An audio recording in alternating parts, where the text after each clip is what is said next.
Engage for Success Radio, raising the profile of employee engagement and shining a light on good practice for people who believe there's a better way to work. Well, hello and welcome to Engage for Success Radio with me, Jo Moffat. This is our show number 565. And for me, it's a very exciting show indeed. We're going to be exploring the topic of where the Engage for Success mission of inspiring people and workplaces to thrive meets the practice and the thinking and the inspirational approach. That's not to put too fine a point on it, of this week's guest, John Amaechi OBE, and I'll be introducing him to you shortly. But first of all, by way of a little bit of an introduction to Engage for Success, we are a not-for-profit movement. We're the UK's leading voice on the topic of employee engagement, busy raising awareness and running events, not only through area networks around the country, but also very much through online and virtual events, as well as our topic and sector specific thought and action groups, developing research in terms of the annual employee engagement survey in the UK, publishing case studies and shining a light on great practice, which is very much what this radio show and podcast has been doing for the last 10 years. So visit us at engageforsuccess.org where you can learn more and sign up for our weekly newsletter. So as I say, I'm Jo Moffat. I'm one of the regular hosts of Engage for Success Radio. There's three of us that share the honours. But as with everyone who's involved in the movement, we all have day jobs because we all do what we do with Engage for Success pro bono. And we're doing that as volunteers. So we all have day jobs. Mine is as founder of Woodreed. Woodreed's a specialist agency where we help our clients create great places to work, high-performing cultures of engaged employees. So all things employee engagement, employee experience, and of course, internal communication. And our radio show has undertaken a little bit of a change now. We are now also live streaming on YouTube. So if you want to follow us there, do search for Engage for Success Radio podcast. So to today's show and introduction to this week's guest. So today's show, Inspiring People and Workplaces to Thrive. Engage for Success meets John Amaechi OBE. John is a respected organisational psychologist, Professor John Amaechi. He's a leadership transformation expert at APS Intelligence, which is a consultancy that he founded in 2006. He's very much recognised as an influential thinker in HR. He's a professor of leadership at the University of Exeter Business School and a fellow of the Institute of Science and Technology, a published author too of The Promises of Giants. It's a best-selling leadership book, both with the New York Times and the Sunday Times. And if you haven't read it, please do. He's also a non-executive director of a FTSE 250 company. He's been a director for 10 years, or was a director for 10 years of the UK's largest healthcare organisation, and is a board advisor for several FTSE 100 organisations. And that is just the edited highlights. So welcome to the show, John. Thank you so much, Jo. Good to be here. It's great to have you. And I have to say, I'm so very, very pleased that you've been able to find the time to join us, because I've read and followed your work for many years now, because obviously there's an enormous synergy with what you do and what you say. And I've always found what you say to be very inspirational. And I was very privileged to see you at a client conference, one of our Woodreed client conferences last May. And you could have heard a pin drop in the audience there. And I very much wanted to have you as a guest on the radio show. So I'm delighted to have you with us. And I know that our listeners are going to get as much from the next half an hour as I know that I will.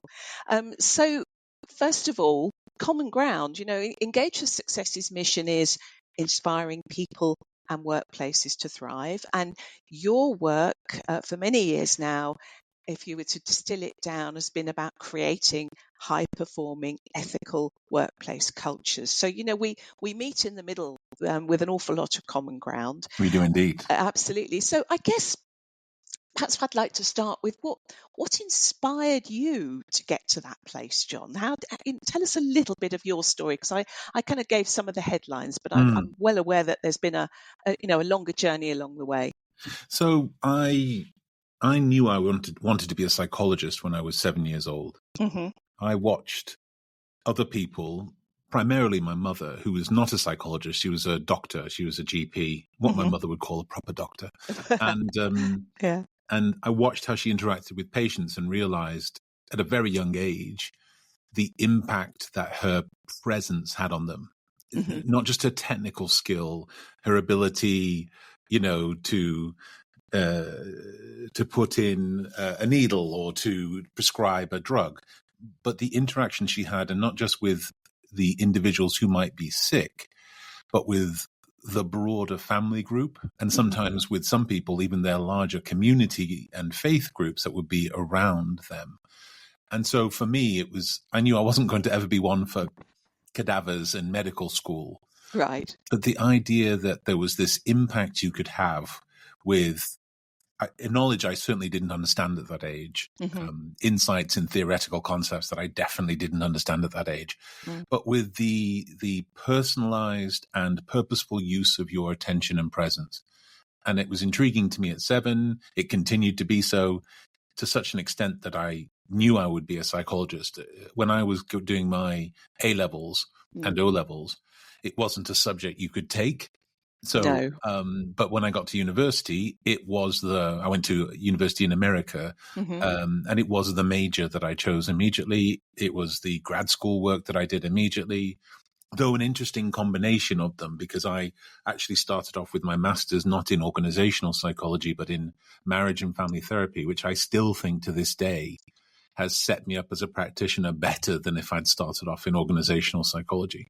And then obviously the work in organizational occupational psychology after that. So yeah, this is what I always wanted to do, to try and make an impact so that work doesn't have a body count, so that people can work hard, deliver well, go home unmolested by their work, and able to have a life that is fulfilling outside of it. Why it struck me then something you just said, that actually you think perhaps starting out on the marital therapy road was perhaps set you up better than starting with organisational. Why do you think that? What? Yeah, this is because there is nothing quite so terrifying as the path to early marriage and family therapy work, because you are thrown in with people, because especially in the American system, you are thrown in as an underqualified newbie to couples in real distress, with little confidence in your own skills, and as terrified of the people in front of you as they are of you. And so it was this remarkable crucible for learning how to cope and manage when you don't quite feel equipped. But also because, and when you look at organizations, the way that the dysfunctions that operate there are so often parallel to family dynamics. Yes. Issues between managers and their direct reports so often fall into that kind of transactional analysis, parent-child narrative, rather than the adult narrative that we know is so important. And that same thing happens in a lot of situations where romantic relationships are broken down. The relationship is switched from one of adult to one of child to child, or one of parent to child, or one of parent to parent. And all of these things, you look at how boards interact with executives, how executives interact with their direct reports, and you can see that grandparent, parent, child, adult child interaction happening in front of you. And again, it's not that this is the only resource I lean on, but sometimes there are very simple explanations for why the heat of so many relationships inside work is so profound, when the actual content of what's being conveyed is so innocuous. You talk about the family thing there, and I think it's that again prompts a thought in my mind. I often find myself hearing, either in organisations or just listening to people talking about it or reading about it. Some leaders take a degree of pride in saying, "Oh, we're like a family here.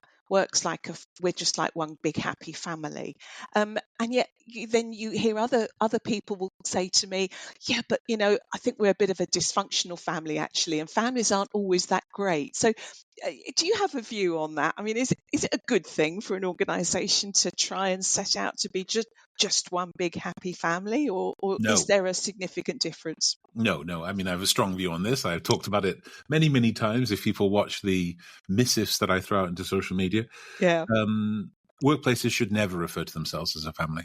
Mm-hmm. My contention has a number of levels to it.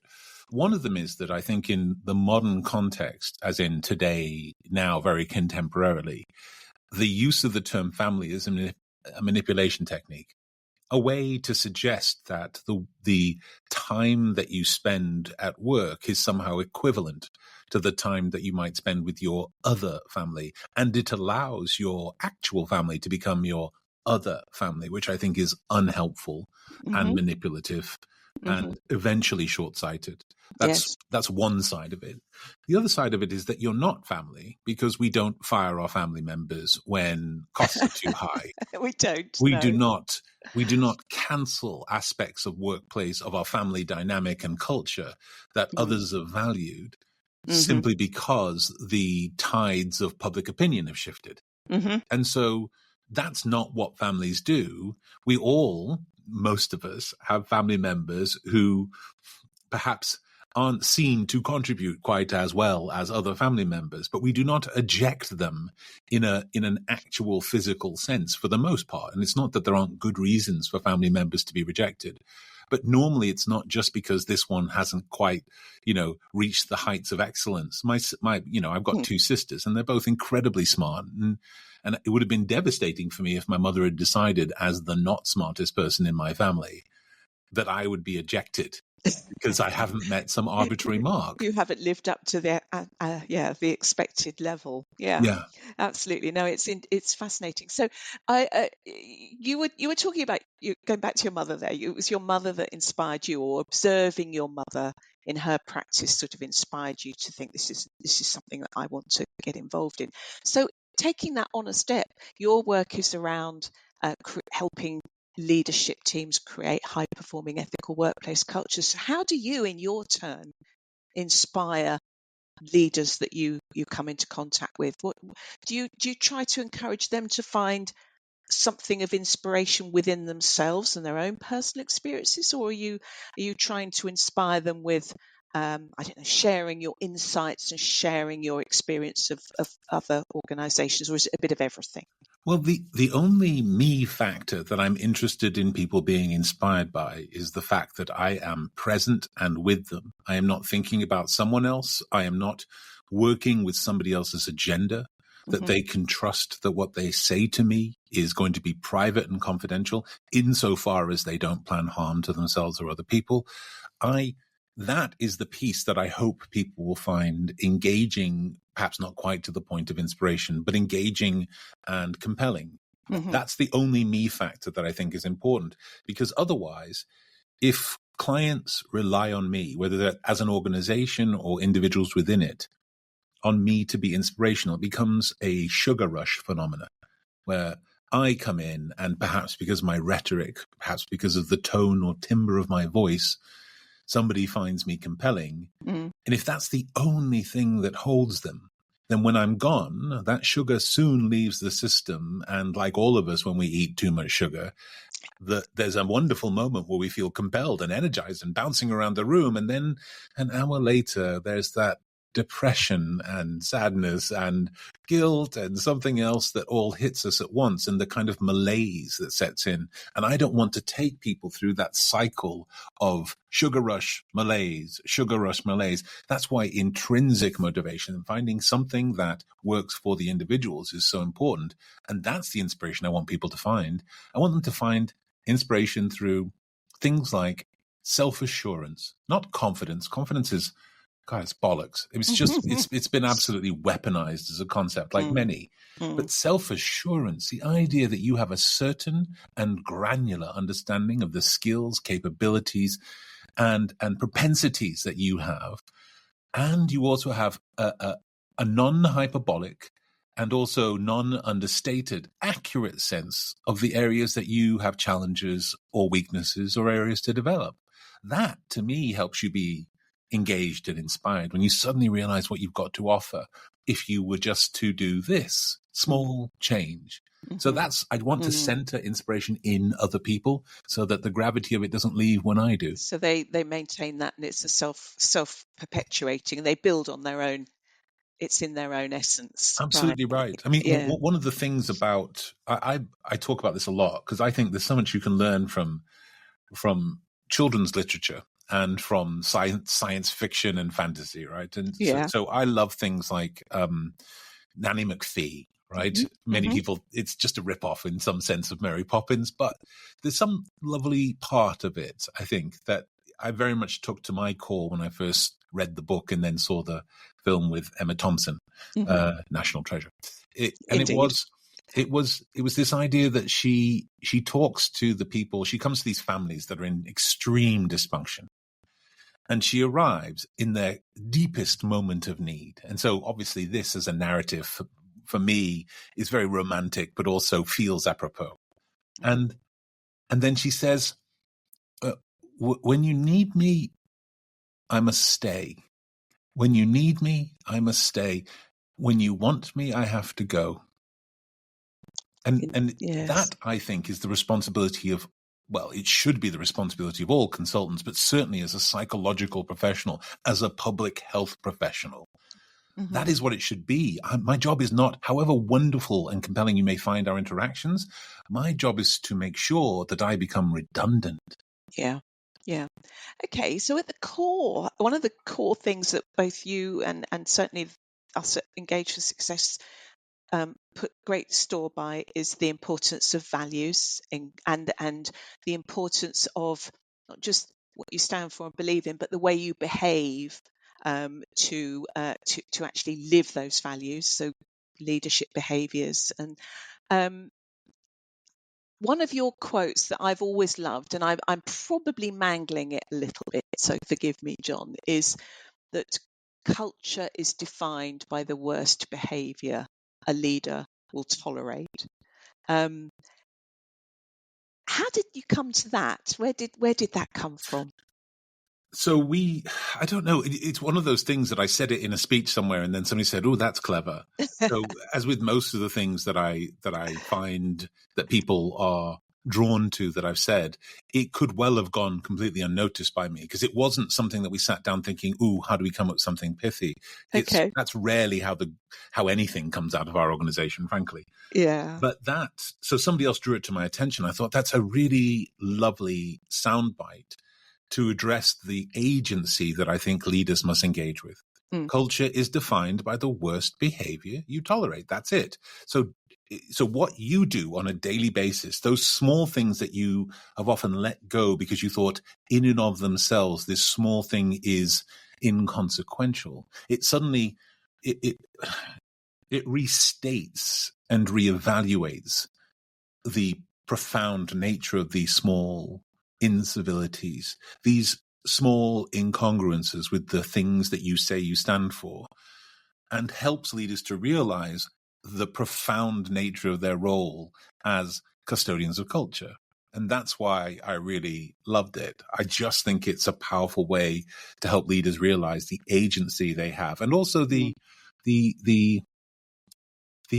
embrace the energy expensive nature of their role. Right. This is going to be harder work. One of the things we hear most often, and I'm sure you've heard this from people, is that when you talk about behaviors and alignment with values, they'll say something along the lines of, if I challenge everything that isn't aligned with our values, I'll never get any work done. It's something along those lines. Yeah, absolutely. And one of the things I do is I stop everything at that moment.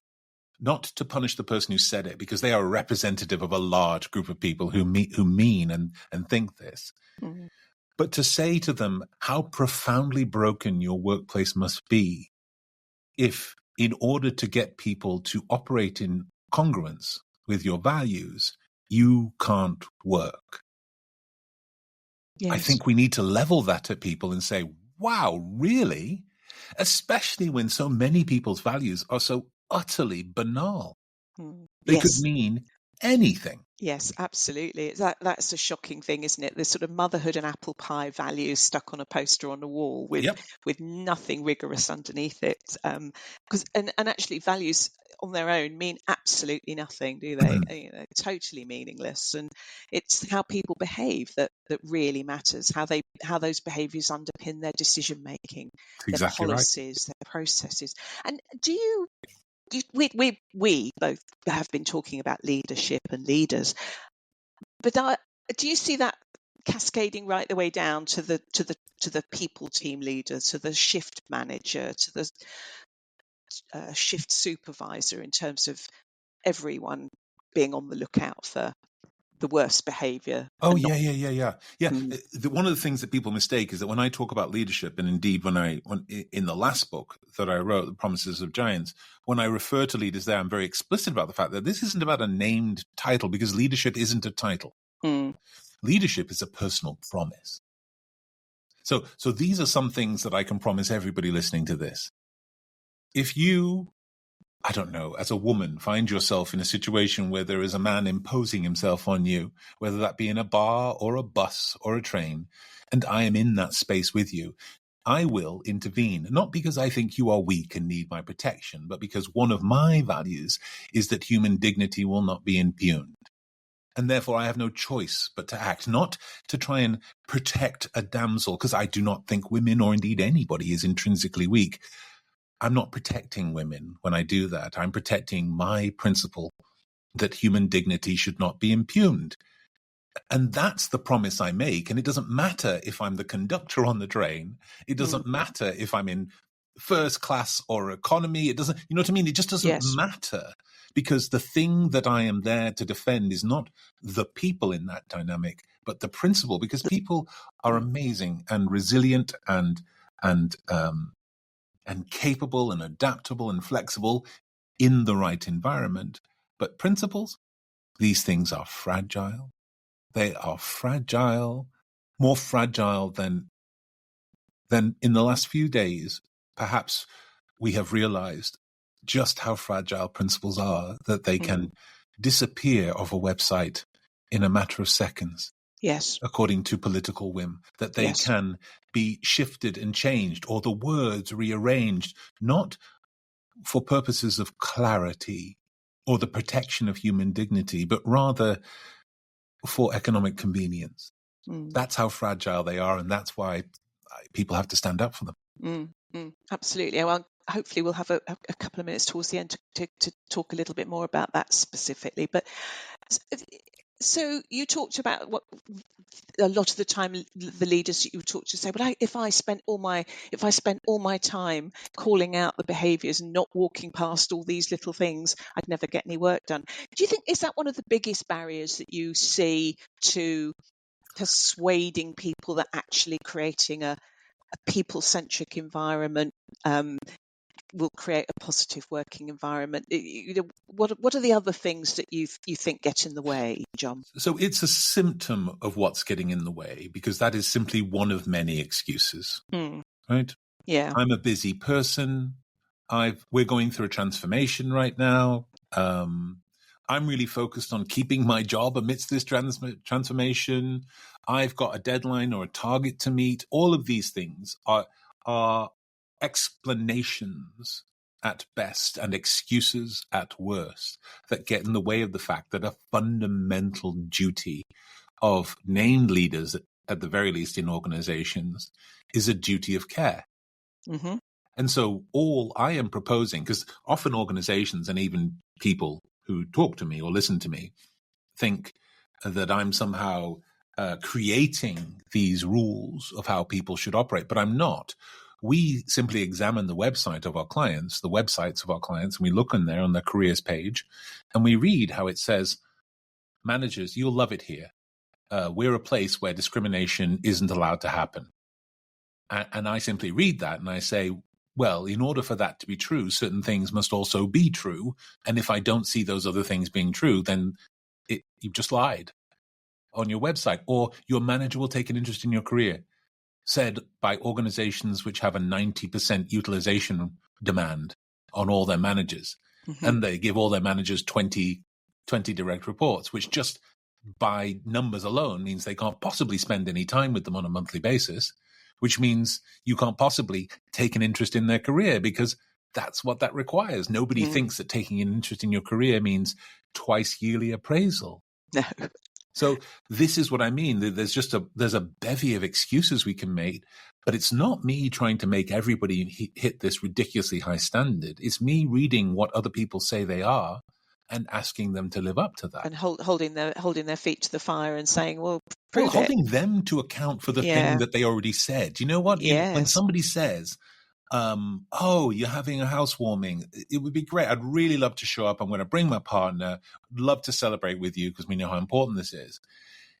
It's no problem if you say, you know what, kid's sick, logistical difficulty, this. But if you just don't show up, that's the equivalent that we're talking about here. It's that people just don't show up. They just abdicate and back away. Exactly. And with the silence in that abdication becomes myth and chaos and misinformation. And again, can people listening hear the parallels with the world we live in right now? Yes.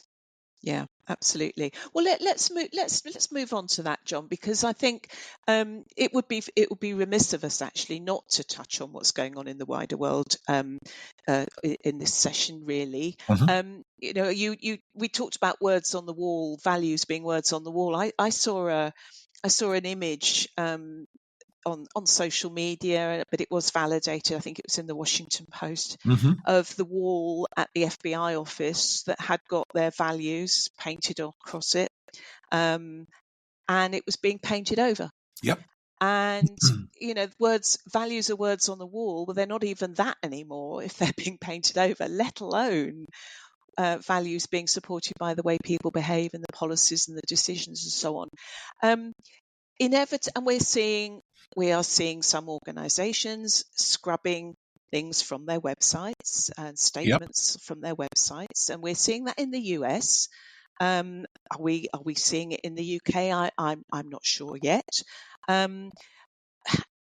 Potentially, this gives people a whole raft more excuses to the excuses that people have already made about, I haven't got time for this, I haven't got time for that, to sort of abdicate and not show up in the way that you're describing at best, or at worst, positively undo things that their organisations have spent many, many years working at.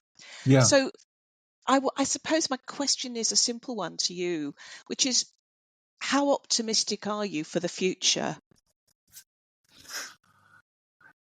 It depends. I just had a conversation with a friend of mine on Saturday morning about this. We had breakfast. It's been a while. He's one of those people who posts a lot on social media, like me, about this stuff. Very political, and he is. I am not a cynic, but I am a pragmatist, and so if we continue to embrace the idea that people who break the norms of society, the social norms, the social conventions, it isn't the slippery slope, because I think that's a lazy set of thinking. But if somebody can break the norms of civility with no consequence, then others will continue to see him as a role model. Others will continue to push the boundaries to see exactly how far you can go. And if you can state to the world that you would grab the genitalia of a woman or shoot someone in the middle of a crowded street in New York and nobody can do anything about it, you've set the bar very low for civility. And if you can then ascend to the heights, whether it be as a graduate in a finance organization, or a direct entry director in another professional services, or whatever that position might be, President of the United States, then you set a dangerous precedent. So it's going to be a very difficult time, and here's the challenge.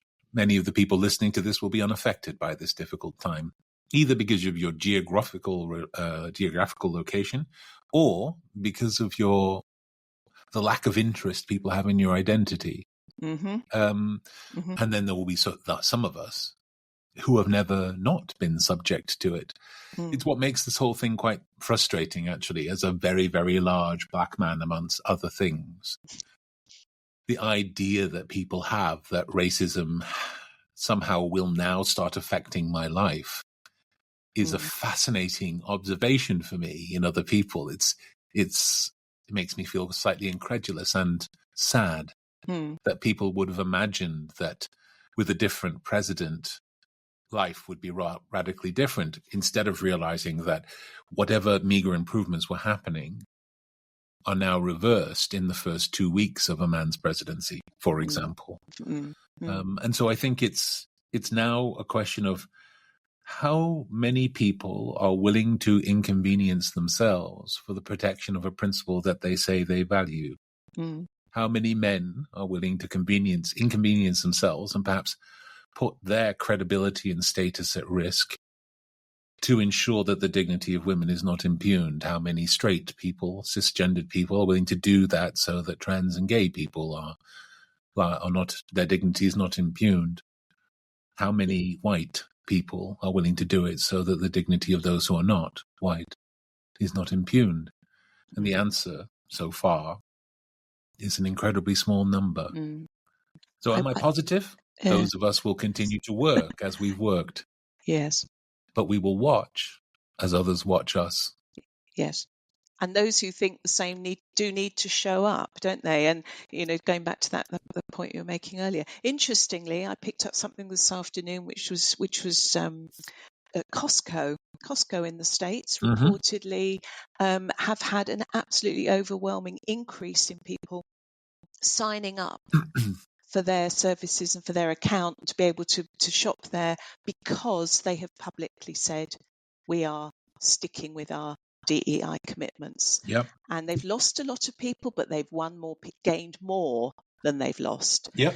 That's cause for optimism, I think. But it is, but it's also going to be an interesting thing to watch, because again, it's that idea that many people who have signed up for a Costco card think that act is the act. Is it in and of itself is what needs to be done. You now have to shop there regularly as you did in the other place, and instead of the other place. Being able to wave that Costco card is the most literal version of virtue signaling you can imagine, unless you spend with Costco what you would have otherwise spent with Walmart. Yeah, absolutely. Professor John Amaechi, we have run out of time. In fact, we've gone slightly over, but I really wanted to hear what you've got to say about this. I think it's a very nothing more important at the moment. So thank you very much for joining us today. Thank you to our listeners for listening to Engage for Success Radio. Don't forget, you can download or stream any of the great shows from our 10-year archive at any time. Just visit engageforsuccess.org. And that's where you can also get involved in the movement and get in touch with us and sign up for our weekly newsletter. So that all that remains is for me to say again, thank you, Professor John Amaechi OBE, for helping us explore the topic of workplace culture today. It's been fabulous having you with us. Thank you very much. Thank you. Engage for Success Radio, raising the profile of employee engagement and shining a light on good practice for people who believe there's a better way to work.